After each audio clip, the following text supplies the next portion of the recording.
you're not going to play, and there's very little chance of you playing at 6 either. So I don't understand. I don't understand the message that sends Ollie Pope. Apart from, we like you, you're a good bloke, but you're not going to get a game. I drove around in a classic VW camper van, a vehicle that ended up in the hands of a private owner long after my playing days. And this is what prompted me to think of this person, because the private owner that bought the VW touring thing is my next door neighbour. He's talking out of his posterior as a prominent ECB figure who you may or may not have played golf with in recent times said to you. Jonesy, Joe Root returns as captain, first test squad of this new regime. Although in saying that, Trescothick is going to actually coach the thing because Fleming's not here.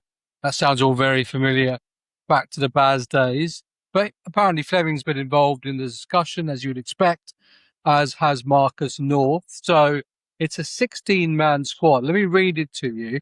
And we know some certainties, right? So we know 1 to 7 because they've already said. So it is Root, Archer, Atkinson, Bashir, Brooke, Cox, Duckett, Fisher, Gay, Lawrence, Pope, Robinson, Smith and Tongue. So that's your 16. They've picked 7 seamers in their squad. Do you reckon they know their best attack? I'm pretty sure they know 3 of them, and then it's just what they do with that last position. So it is in a way back to the start of the summer, which we had a brief chat about a bit earlier. And that's where I think they'll go. But at the start of the summer, we were missing Joffre, weren't we? But we went with Robinson, went with Tongue, and Atkinson. And so again, it seems to be the theme of, I think the spins, Bashir is going to be the unlucky one, because as we've said, with no Stokes, I just don't see how he gets in and still be able to fulfil enough seam bowling that you're confident in to last a test match. So it seems like we're going to go in with part-time spin again, although Joe Root's decent part-time. Dan Lawrence can fiddle it a bit. He's had some success at Surrey, and you will be very happy that they've got a couple of Surrey men in, won't you? But so I think, yeah, exactly. But I think having 16, especially 7 seamers, can just muddy the water. They've obviously got a strategy for it. Whether or not they're concerned with someone or 1 or 2 that we don't know about. Obviously, Robinson's coming back from a knee injury, but I noticed that he took 3 wickets in an over for Sussex. Yeah. Yes, it was a 50 over match, but so he's running in, and obviously his spell in that first test match of the summer was pretty outstanding. Yeah. And then we didn't see him for his knee injury. So I just think having 7, they've got their reasonings, but it can muddy the water. I'm pleased that Sam Cook's got a chance, or is in the squad. I mean, I thought he should have been picked in the first squad of the summer. I was looking through our watch list actually earlier. We've done all right, actually. There's only a few that we had in there, like Tom Aber, who's the second highest run scorer in the county championship. Not got a sniff. Matt Critchley, a few other people, but yeah, Sam Cook's in there. You're gonna like. So he may be like for Robinson. Yeah, he might be. So there might be a cover thing, right? But then Fisher's quite similar as well, isn't he? And he batted well as well, didn't he? At Trent Bridge, was it? I think he got some runs. You'll like we'll come back to the selection from this squad in a second, but you'll like my next statement because it is Surrey related and it is Sam Curran. If you want a bowling all-rounder at 7, is it not Sam Curran? Yeah, and they talked about him, didn't they? Marcus North came out in the press when they announced the squad, and they talk specifically about Sam Curran and how he is definitely in their plans, but just he seems like they said he's carrying a few niggles. He's just not quite right yet. So they're clearly looking at him. He's played a lot of white ball cricket over the last few years, and his skill set is undoubted. Maybe they just want to see him play a bit more red ball, and it sounds like his body needs a bit of a rest. So we're likely to see him feature across the winter and potentially taking that all-rounder spot. There's a chance also you'll see him in the third test, I think. It's there's enough. There's a bit of a gap there that they can give him a run and see how he goes. But so let's go back to the seamers that are in the squad. We know 1 to 7. Are they? Tongue and Archer and Atkinson. I suppose it depends on composition, though, doesn't it? Composition and condition. So, what you put ahead in there? What's it like as a surface? Can be very flat. That's the thing. They always historically said that the overhead conditions have a dramatic effect on how Headingley plays. If it's cloud cover, the ball swings around, seams around, and it's the bowlers have to make some hay there. But there's no hay to cut at the moment. It's so dry. It's so hot. Did you like that? That was pretty good. Well, I was going to bring hay into it. I just did well. I thought, yeah, excellent.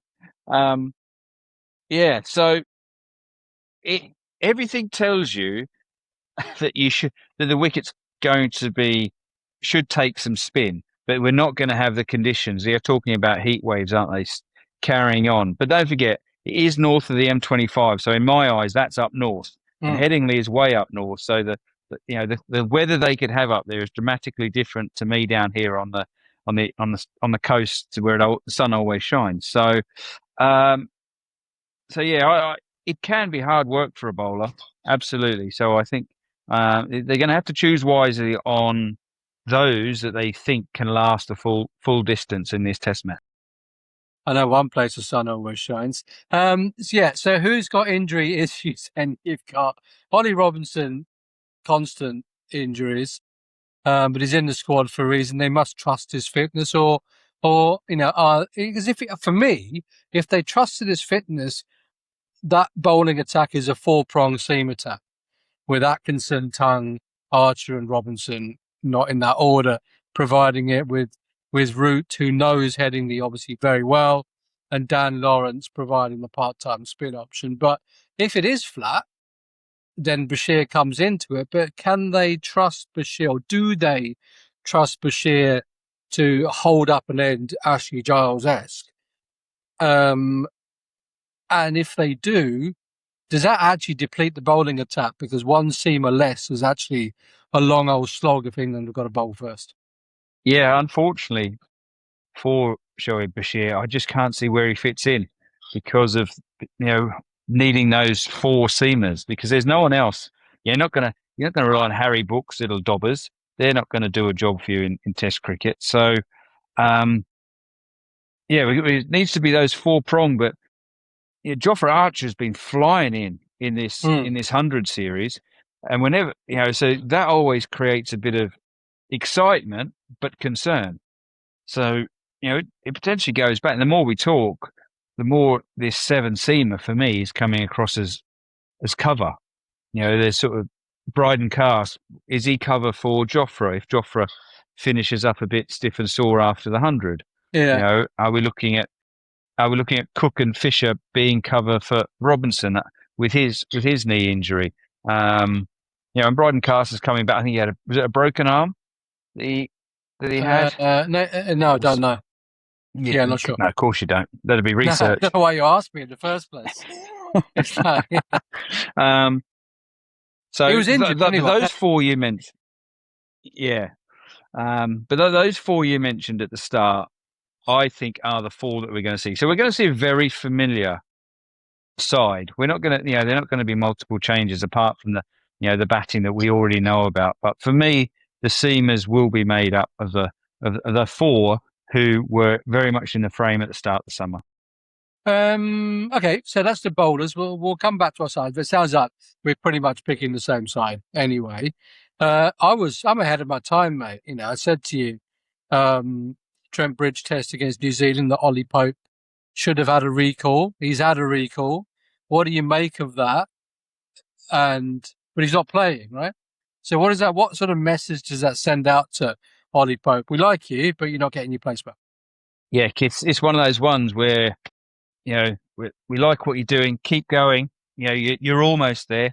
You're in our thoughts, definitely, but not quite yet, mate. It's one of those ones where they want to keep. He's quality. He scored Test match hundreds. There's no doubting his quality. What we just didn't see was consistency. So that's why you go back to your county. You try and create. You try and get a bit of confidence back. You try and create some consistency with your play. That's why Dan Lawrence has been rewarded this year, hasn't he? So yeah, Ollie Pope is very much. They want to keep him on side. You say, okay, you can come in and be around the squad, just to sort of be part of the new environment, minus the head coach, but come and be part of this new environment. This is this new journey we're going to go on. But doesn't it say to him, all right, you're part of it, but at the moment, you're third choice to bat three. And they're saying, Jordan Cox, your next cab off the rank. And Ollie Pope will come along, have a look, but you're not going to play. And there's very little chance of you playing at six either, because your club colleague has been chosen ahead of you. And Dan Lawrence hasn't played a test for 2 years. So I don't understand. I don't understand the message that sends Ollie Pope, apart from, we like you, you're a good bloke, but you're not going to get a game. I really don't mind it that they've brought him in and they haven't just, because that yo-yoing in and out is difficult. I sort of did a little bit myself.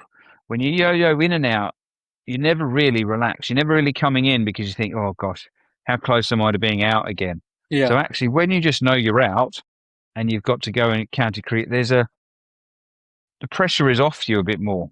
And so when you're coming into the squad, you can be yourself. You're not being tight part of the build-up for it. If if they're having him around the group, but for someone like Dan Lawrence, there's more pressure on him because, like you say, he hasn't played for 2 years. He's done well for Surrey. He's batting at six, so somewhere is a bit alien to him. So for Ollie Pope, I absolutely don't mind it because he's also going to sit in the wings and going, well, let's just see how these guys go. Because if they've got 3 test matches, these guys, if they don't quite do it, I know that I'm and I have a good end of my season. Come the winter, I could be back in. Yeah, this squad they've announced is for the first 2 tests. They leave themselves some options, I guess Sam Curran or whatever, to come in for the 3rd test. But I suppose for Dan Lawrence, it's a reward for a good season. I mean, that's what they said at the very beginning in the McCullum days. We're going to treat county cricket seriously, and if you score some runs or take some wickets, we're going to pick you. So that's what Dan Lawrence has done, and I suppose that's fair enough.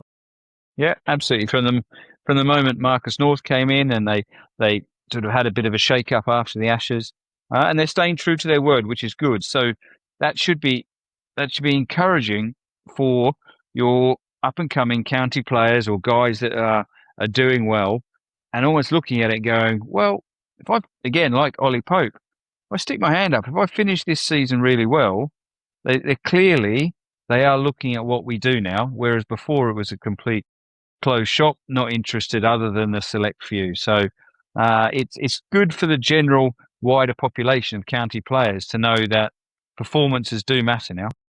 Unless, of course, you're Ethan Bamber, where you've taken 37 wickets in the county championship and you're not even having a sniff of getting near the England squad.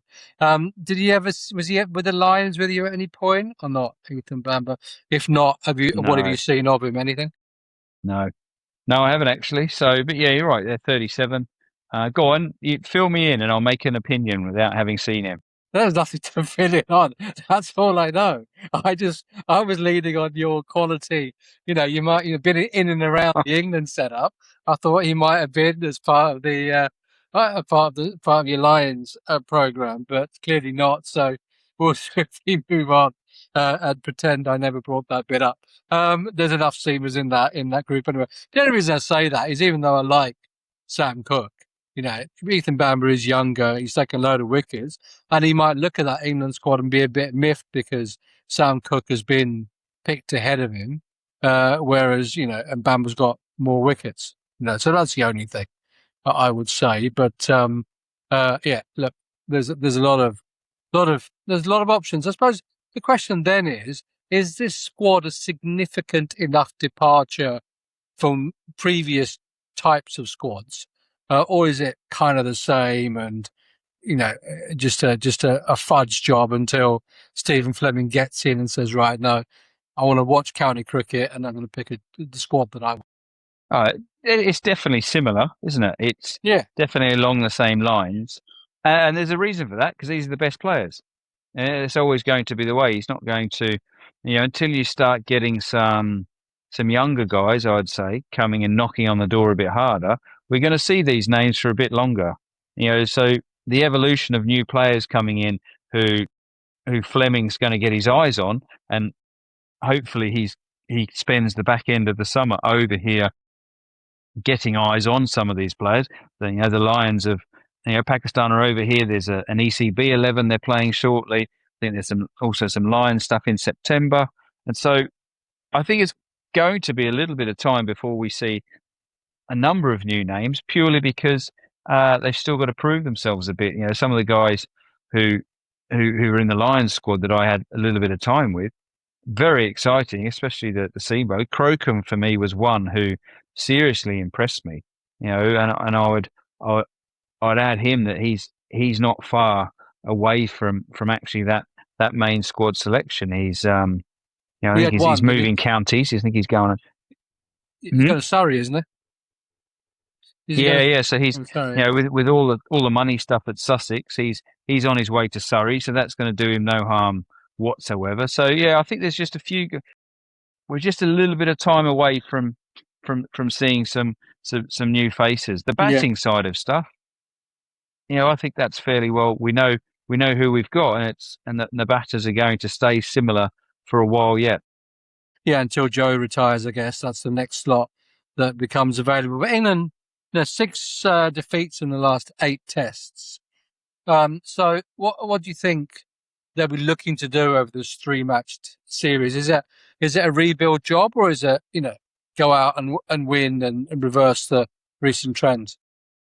So basically, if they lose, you want to win, don't they perform. Yeah, sure, but no, what I mean is, if they lose but perform really well, could that be considered success? It depends on how they do it. If it's that's the thing.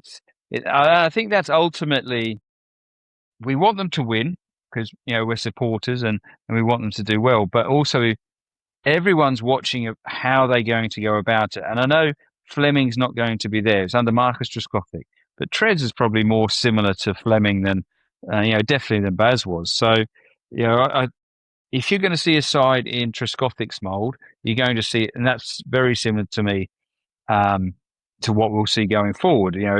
And so I think we're just looking for some stability.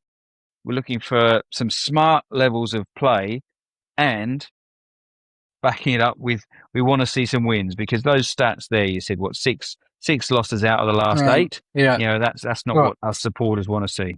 Okay, so stability, sensible Test cricket, and hopefully winning Test matches and/or the series would constitute a success for Joe Root and the new regime, would you say? Yeah, and even with Joe himself, where I think we're going to look for some improvements in Joe and his captaining.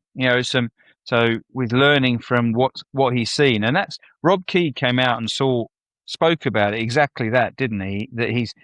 And I agree with him that the last 4 years of McCullum, there's been some very good stuff. It's been mixed in with some indifferent.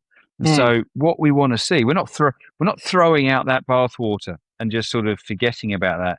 We want to use it and bring it forward. So grab some good bits about it. I think Fleming will have a stability sort of, he'll be looking to make the most of certain moments in Test matches, but not in the helter-skelter way that we associated with Bazball. It'll be that recognition more in line with the way Joe Root. When it's tough cricket, we look to Joe Root to battle ourselves out of it. He's busy, but he's sensible. At times in Bazball, he was playing those reverse scoops and stuff like that. We don't want that. We just want to see when, almost like the best batting we see Joe Root do is when he's doesn't look like getting out. He's busy and opposition can't score him. Pressure's going back on them. So that's for me what I'm after. Is a slightly more traditional method, but with the great bits of Bazball introduced. So we think the first team, or the first selection, is going to be Duckett, Gay, Cox, Root, Brooke, Lawrence, Smith, which we knew. Atkinson, Robinson, Archer, and Tunn. Is that what you're saying? Yeah.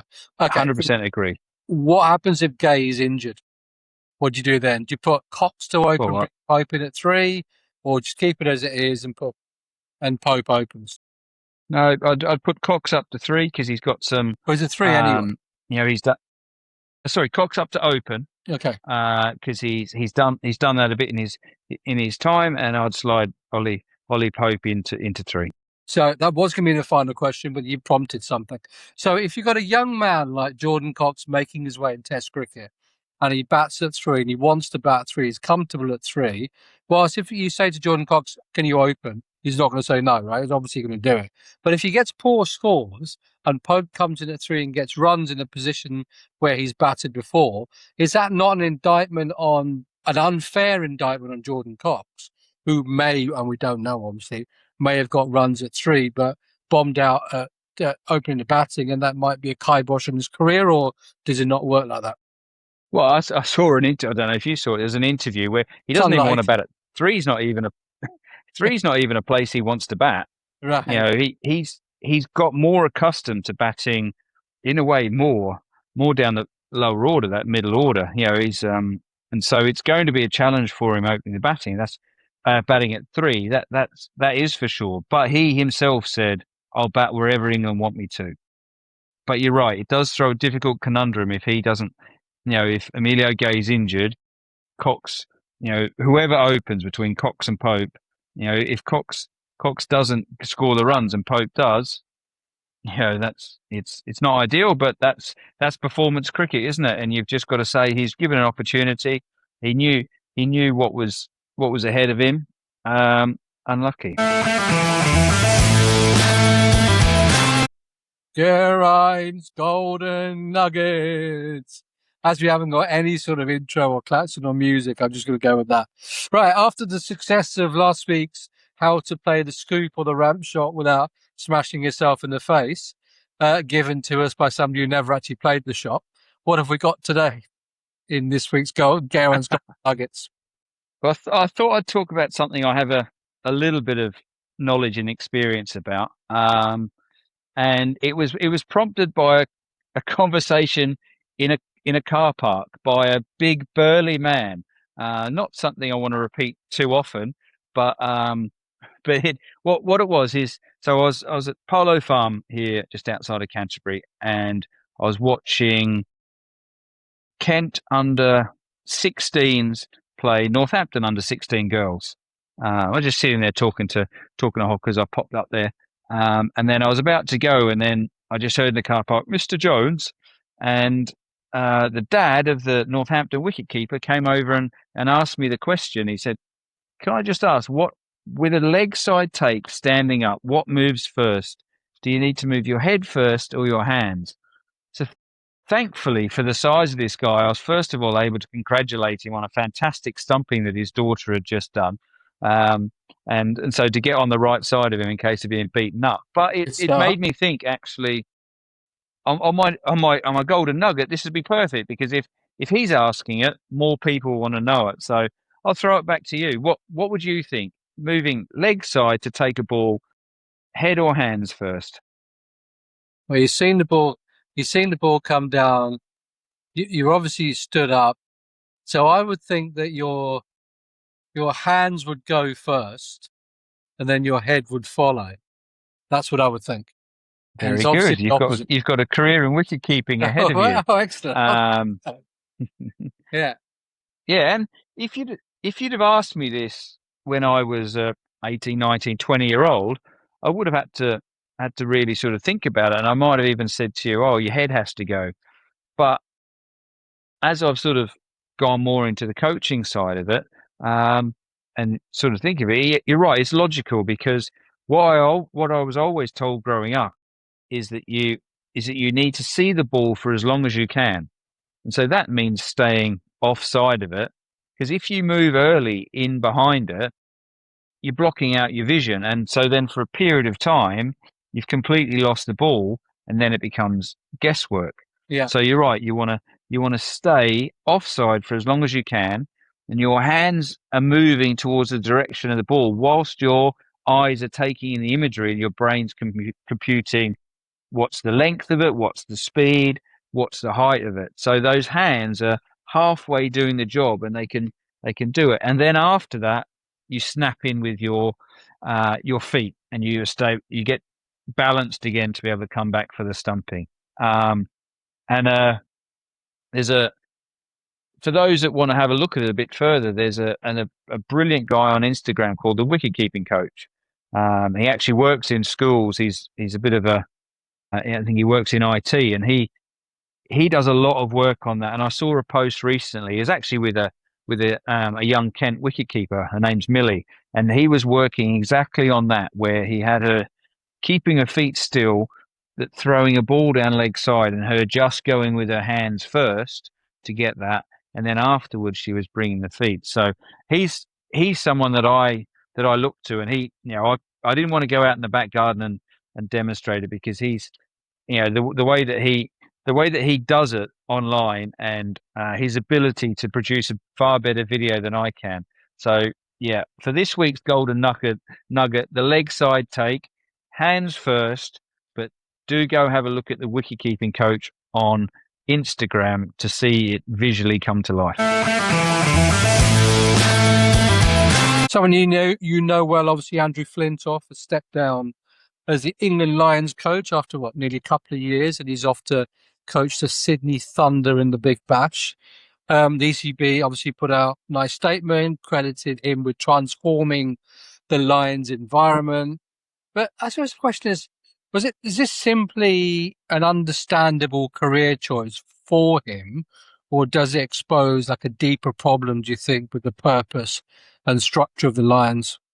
Well, to answer the first bit, I was a bit surprised that it happened so soon. In terms of, I thought he'd carry on for a little bit longer, but with the way he's going with the Sydney Thunder stuff, I wasn't surprised that he did it. Because having worked with him over the summer, I could see how much work doing the Lion stuff meant to him. Like I say, the ECB there, he had transformed it. He gave it a purpose. He especially enjoyed the time where he had a whole group for a period of time, like the winter. I think that was my feeling I got, that he loved that little bubble with the group, because Fred's a real person coach. That's what he did really well. He worked around the group. He worked with individuals, and a bit like you saw on his TV shows. That's what he did. He recognized when people needed a chat, and that's the way he operated. And he trusted his coaching group to deliver what they needed to. He also had he's got a very good cricket mind as well, so he could put input. But ultimately, he enjoyed having a team, having a group, and working with them for a period of time. And in the summer, that was really difficult. Just the nature of it, the cricket that's played, and so that's a tougher task. And so moving forward, I think he's looking at probably aligning himself with being able to work with the group for a set period of time. And so this opportunity at Sydney Thunder is the first one of that. And don't forget, he's also got his TV stuff in the background. I'm sure he's going to do more on TV. So it then becomes the balance of what's best. I love my coaching, so if I can do some coaching stuff. And the other thing is that that Lions role for me, so coming on to the purpose of it, the Lions role across the summer is you're almost, from what I can look into and sort of look at, you're a scout as much as anything. Your contact with the head coach is important, as well as with Rob Key, the director. And you are then scouting around as much as anything for these young players who you want to work with and have worked with. So, because there's not a lot of Lions cricket across the summer, it's winter heavy. I think they've got 3 trips away this winter. Yeah. And so what you do across the summer, you become more of a scout. You lose that contact. You get together, but you may not have all the players you want for that whole time. And so it's an interesting role. It's a challenging one. And so it'll be really interesting where they go with it and who they can put into it, because I think they'll want someone with good levels of experience, but you also, a lot of the way cricket's going now is a bit like what I did. You go in for, for set amounts of time. There's a lot of consultancy stuff. So I think they'll be thinking hard about what's the next direction for the Lions, because Fred's brought it on fantastically well, created a meaning to it, and I think that's important as well. I think it has to mean something to play for the Lions, because it's the next step up for you is to play for the main squad. But you don't want to be a group that comes together and is just full of youngsters, in my view, that find it really hard to win matches. So that's the other area for me as the Lions to look at, is how a bit like a county side, you have some experienced guys who help the coaches and everything guide these younger guys through and get them ready. When Jordan Cox came in for one of the one-dayers, a couple of the one-dayers at the Lions stuff, Fred lent on Jordan because Jordan has played a lot of cricket around the world. He was one of the more senior guys with age, but for me, he still was trying to do stuff in the game. He still was trying to get into the test squad. So it's that then merging of experience with youth to be able to compete and for it to mean something playing for the Lions. And so that's what Ed Barney, the guy who will be charged with appointing the next coach, I think will be thinking about, and who's the best fit for that.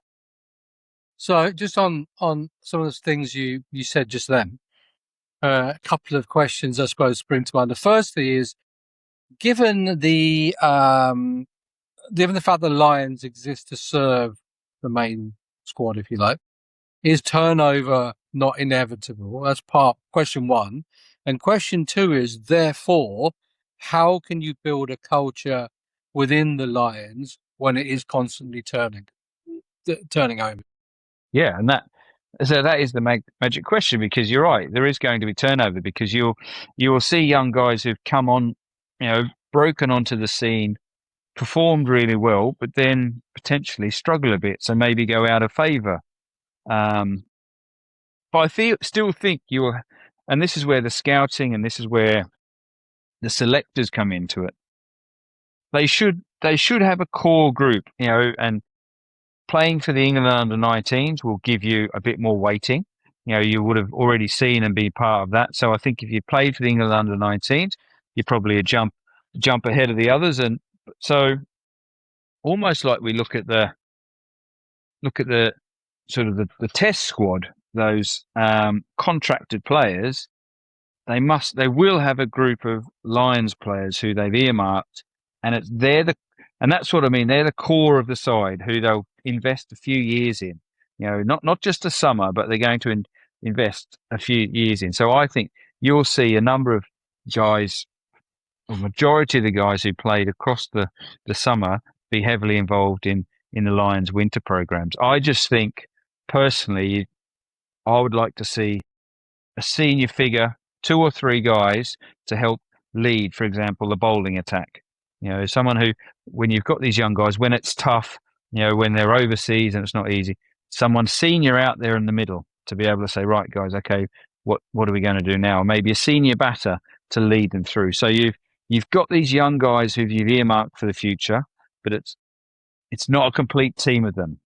I don't think that'll happen. I think they will go, but that was a thought I had when I came away from the Lions and have been thinking about it a bit more. Is and that will also help with the competitiveness, because I think that was one thing. Losing as many matches as we did for the Lions over the summer was difficult, was hard. Yeah, and you don't want to just be the whipping team. Do you think that played a part in Fred's decision?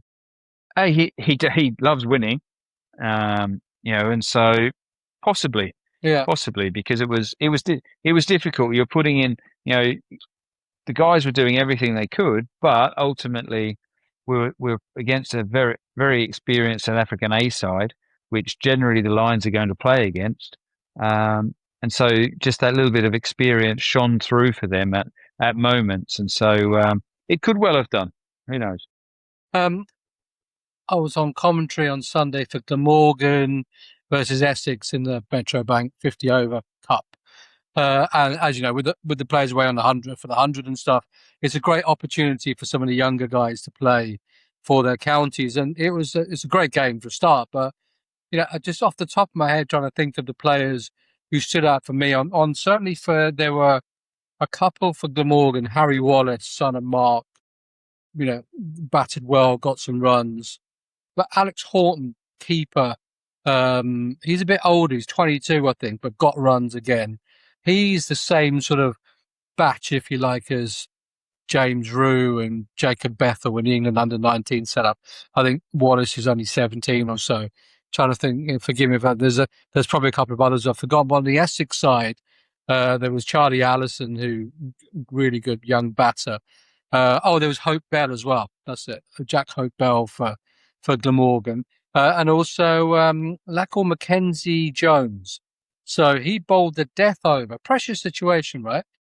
Glamorgan needed 313. He got down to, they should have been nowhere, but Tim van der Hoogten got 100. And he did 6 off the last over. So young lad bowling seam up, tall, big, strong bowler.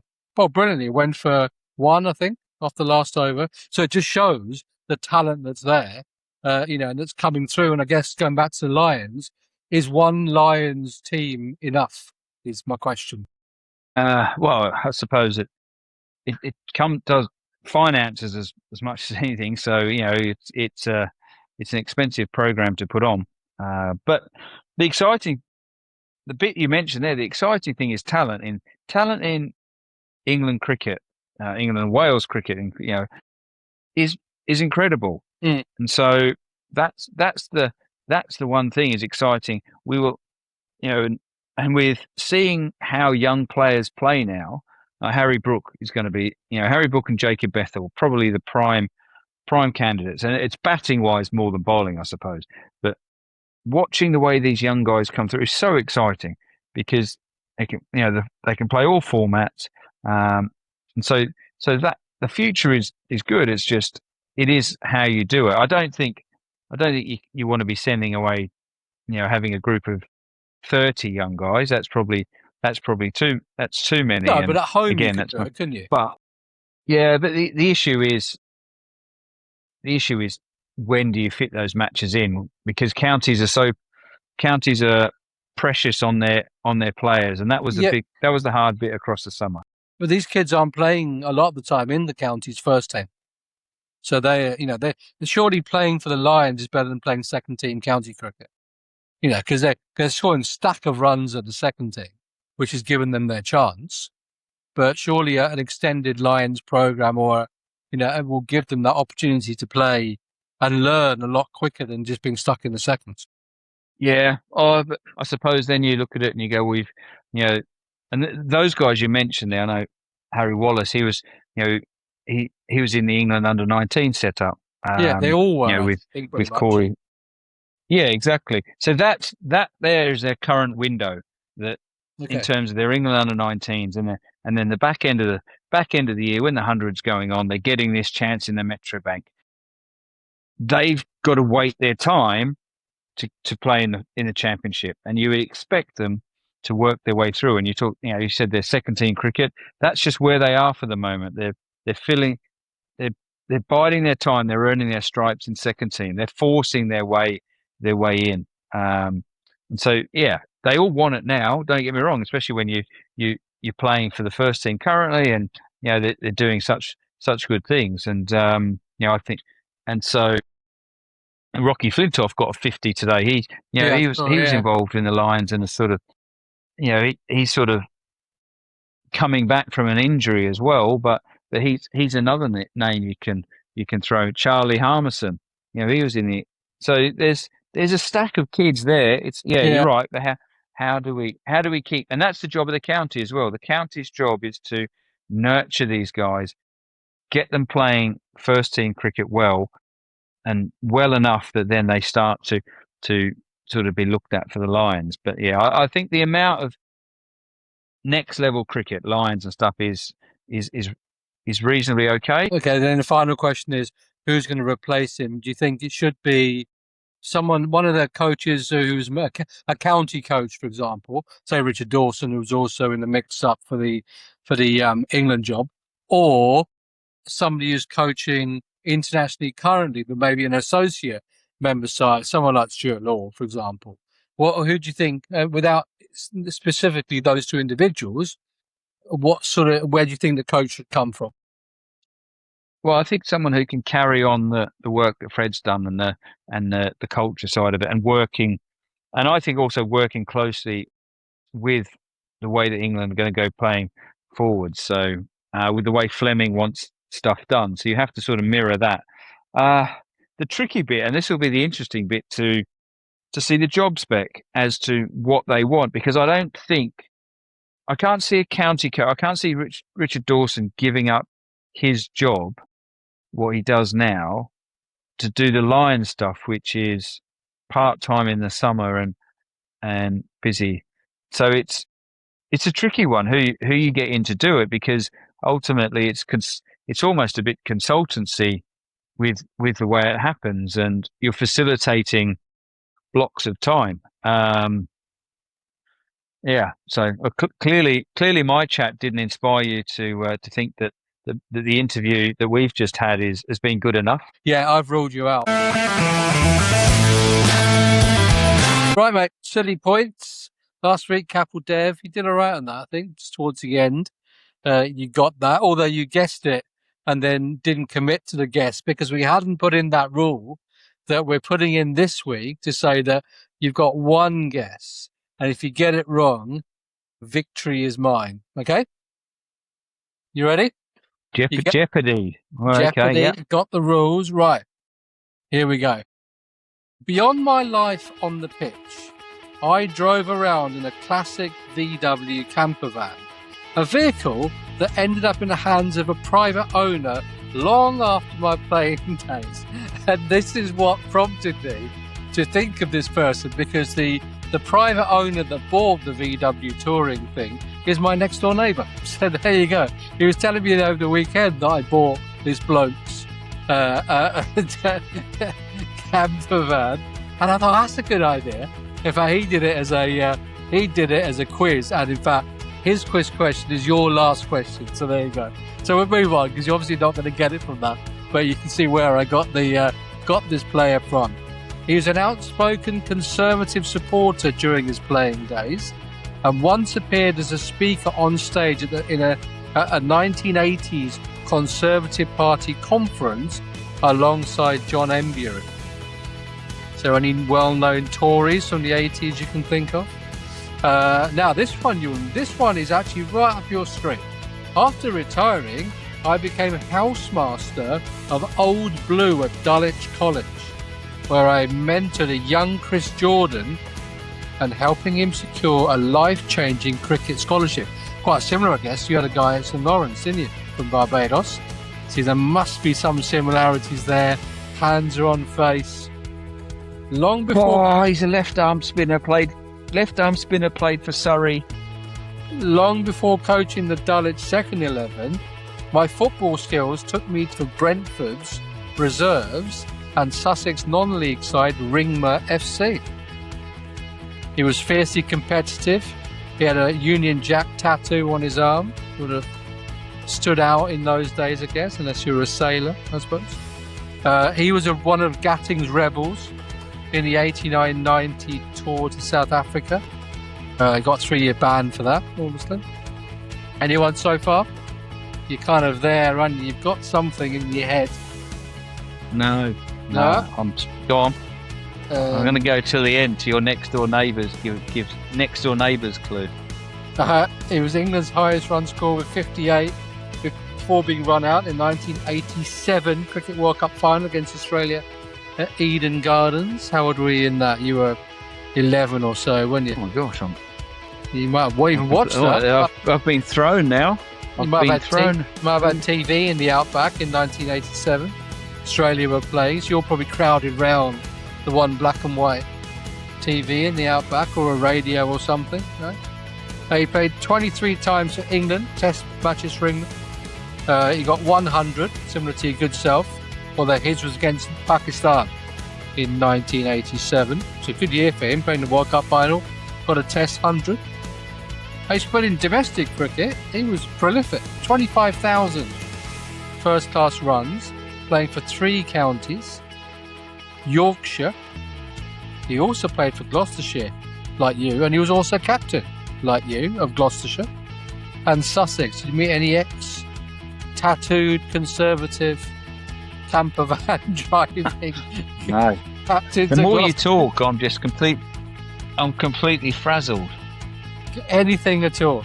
So this is the clue that my mate told me. He said a Yorkshire batter. I think he batted at 3 for Yorkshire, but he said his initials are CWJ, and I got it off that. But cricket fans in the 1980s simply knew me as. Any going to fill in the blank for me? See? CWJ, Charles William Jeffrey.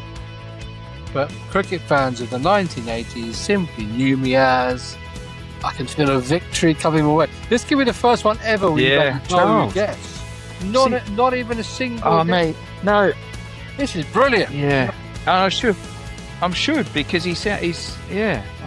Like I said, I'm not, mate. I'm a bit high on fumes. I've been painting the bathroom today, so I think it's affected my one brain cell. Yeah, Mark, well done.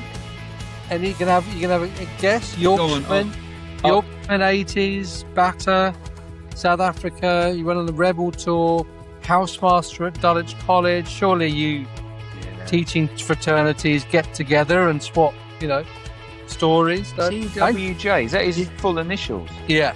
What? And then his surname. CWJ surname. This is a good one for our.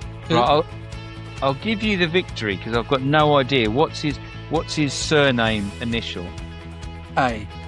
Bilathi is the correct answer. That's good. That's not bad. I got off CWJ. Bilathi is the camper van driving, next door neighbour buying, Rebel tour of South Africa bloke. Well done. That's victory for me. Come on. Let's wrap up then with some quick chat on the 100, mainly because we got some comments from our listeners after your Take It on the Road statement last week. Just on the 100, finishes up this Sunday, the final. Then the eliminators are on Friday. Trent Rockets are leading both the men's and the women's tables. Trent Rockets are through to both finals, I think. But it's only through to the women's, and they're playing Southern Brave, and the women's team beat the women's Southern Brave, and the men are playing now. So we'll see. Then the Nets lead Sunrisers playing Manchester Super Giants tomorrow. Then it's my London and Welsh Fire. Let's go with your Let's Take It on the Road. It was quite interesting actually. You had some pros and some cons. Let's just go with Greg Barber, who says wouldn't even break even. What's the capacity at Canterbury? Ken's highest attendance in decades was a home one-dayer at the Oval. So he's obviously not a fan. What is the capacity at Canterbury, do you know? Any ideas? 6,000-7,000? As I said, you'd put up... Yeah, but you'd put up some extra stuff, wouldn't you? Yeah, and so the break-even side of it, I'd like to think you could, across... But not knowing the costs involved, but he is right about the highest number at being the fact when we played a home game at the Oval. That is, I'll give him that one. What year was that? Do you know, or when was it approximately? I think it was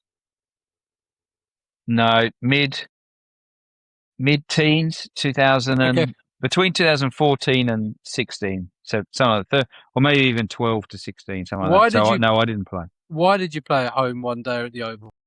Was that the building Canterbury? Is that where we're redoing the stadium, that sort of time?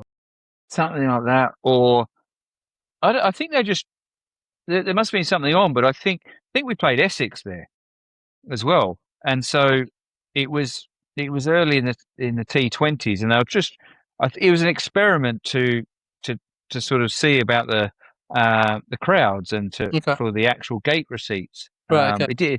It didn't happen again, but yeah. Dom says, I just don't think it will work. English fans of whatever sport are just too tribal. I've supported Kent my whole life. I'm not going to stop because there's a new tournament. Like I wouldn't support a London FC in football because Tottenham is my team. I think that's a general sentiment around franchise cricket, or franchise sport in England. But do you not think that's just a time thing, or do you think it's such a tribal thing it will take ages to break that down? Yeah, I think it'll take. Yeah, exactly that. I think that I don't know how old Dom is and what have you, but yeah, and it's a new competition, isn't it? And they are trying to establish a fan base. And I suppose all my point was to say that if they took a match somewhere and closer, could that then help for few because for some of those people to enjoy it and make the effort to go to Yeah, wherever the 100 is. That's what that's what I was trying to. So how do we try and increase these? Uh, from the currently 20% down. How do we do that? And is something like one match outside of the home venue, a double header is, it's probably, unlikely, isn't it? I may or may not have played golf with a quite high-ranking ECB figure, and he pretty much laughed me all the way down the fairway about my idea. But I was impressed that he actually listened to the podcast for a start. yeah, very good. But yeah, it was just, it was just, it's an idea, isn't it? Because if something's reducing, like people watching it, you can't just let it keep reducing. Otherwise, you end up like what's happened to my school. It closes Yeah. because it's financially not viable. So it's what ways have we got to try and increase the viewership? And so, that's all we're looking at, isn't it? Yeah, I mean, also it's a demographic thing, isn't it?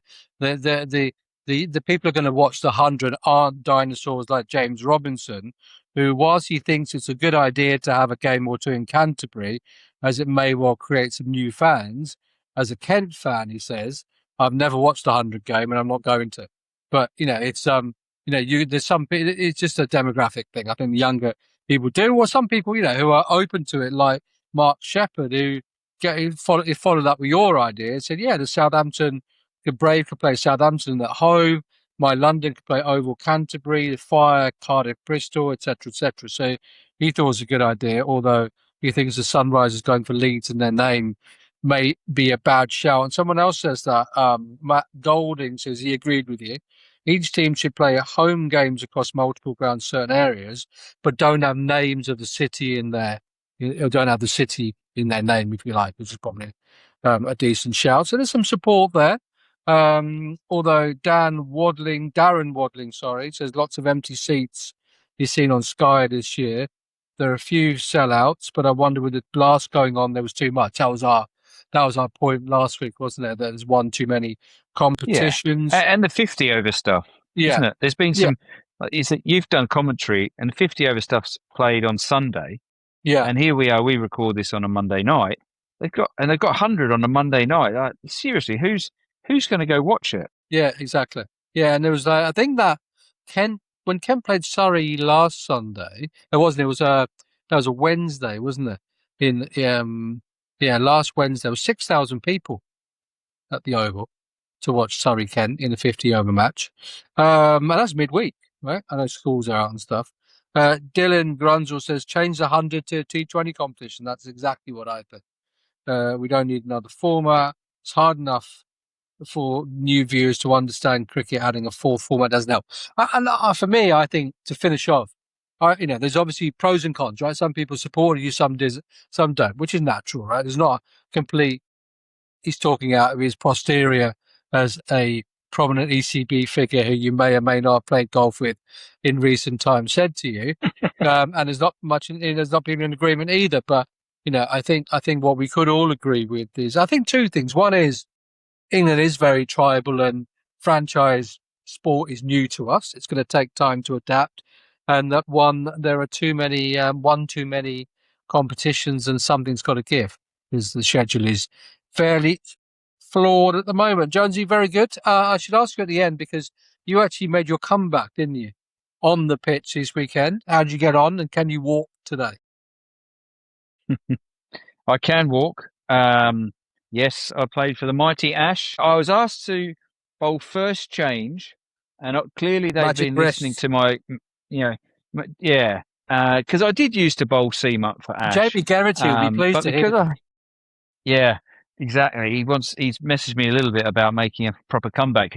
Gerrard's plays for Australia over 50s, and so he wants to battle me on the field. But it's not happening with my seam. I can tell you that because I was so nervous. I bowled cross seam, and I got whacked everywhere. So then the captain clearly had a bit more faith in my bowling than I did. So he asked me to switch to spin, which I clawed it back magnificently and took 3 wickets. I actually, one of those wickets was where the batter, I drifted it outside off stump. He's let it go, and it's Murali-esque. It's ripped back and taken his off stump out. That was the highlight. So yeah, after going at 15-3, I managed to come back nicely, bowling my 9 on the bounce. And then I opened the batting and rolled back the years a bit. I played one glorious back foot punch, which put a little bit of a smile on my face, and thought there's still a little bit in this old dog. So it was enjoyable. I'll admit I wasn't enjoying being whacked around everywhere when I was bowling, and I may have been a bit antsy and a bit sort of there's muttering going on and all sorts. But once I took my wicket with my drag down long hop, caught deep square, I was back, and then I enjoyed the batting. Did you pull the crowds in? Was there a big draw for Geraint Jones, MBE Ashes winner? I think there was about 12 watching. So and yeah, and they enjoyed. They enjoyed my crisply hit back foot drive. Did the press turn up? Did you make the papers? No chance. Excellent. Marvellous stuff. Well, that's good and bad news, really, I suppose. Ash will call on you once a year, but I'm going to call on you more than that, mate, every week to record this wonderful show that we now know that someone at the ECB listens to. Jonesy, have a good week. I'll speak to you next time.